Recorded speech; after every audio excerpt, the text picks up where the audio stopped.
Now watch this, baby, because I need you to see what happened here. Them boys, their first step out, they stepped out as free men and as wealthy men. They took the wealth of Egypt with them. They were free and they were rich. Listen to me. They were like the modern day America. You know what I'm talking about? The land of the free, home of the brave, and we are severely wealthy compared to most countries in the world. And yet, these boys were never satisfied. They were always complaining. They were always distraught. They were always wishing for the good old days, and they had everything. And we find ourselves in the same predicament. We are free as can be. Freedom like no other nation knows on the face of the earth. Like we don't even value the freedom we got. We'll give it away for a little security. Like we have so much freedom, and yet we ain't content. Matter of fact, we got so much wealth beyond measure. Like we grow fat in this country while other places starve to death, and yet we never see it.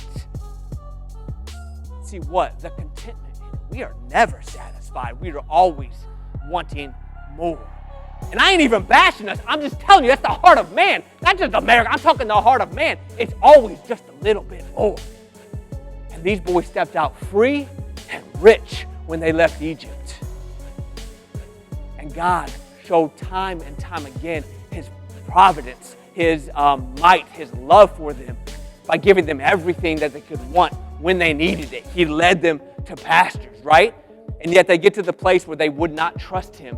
And then all they do is circle a mountain for 40 years. Many of us are on that same track. You have been blessed with so much. God has made you free. He has given you wealth beyond measure. I ain't even talking about money. I'm talking about your health, your relationship with your woman, your children, your purpose and passion in life, your identity with him as a son. Like you are wealthy beyond measure. Why ain't you happy? Why aren't you content? Why aren't you living a life worth living? Instead, you walk into your death. You're like a dead man walking. Head down, shoulders slugged. Instead of like squaring up and being that man God has called you to be, you are not content. Why?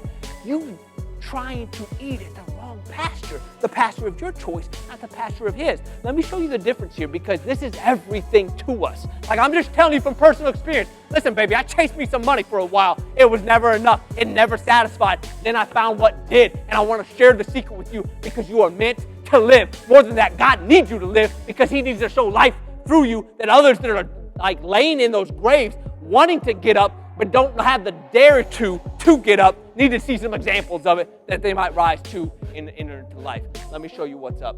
Proverbs 4.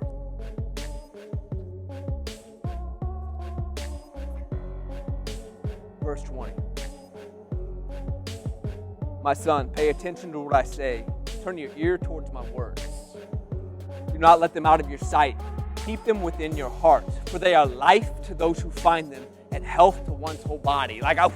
We just need to stop it right there for a second. We just need to back up because we miss it in the translation. My son, pay attention to what I say. Turn your ear to my words. Like that's it, baby. That is the secret. That is our source. That is our life. It says it. For they are life to those who find them. Like you want to live and live to the full, forget the 401k.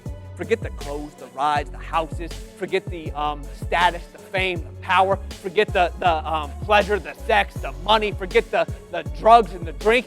That ain't nothing. That's everything we bring with it. He says, no. Pay attention to my words. Like what I speak to you, that is life. And that will be your life to the full. Like if you truly want to experience it, ain't found in this other stuff. I promise you it's not. All of this stuff just leaves you around the mountain and you're never satisfied. You're never content. You're always just going in circles, walking to your death. And Jesus said, I need you to get out of that. I need you to let go of that. Toddler, drop everything and you come and get your father. Listen to what I say. Come to me. Let me have you fully and I will take you out to find pasture. Listen to my words because my words are life. And if you will find them, baby, you will find life to the full because your king is not in a grave. He is risen. He sits at the right hand of God the Father, and he is still issuing his royal decrees with all power and all authority. And when he speaks, life comes into existence.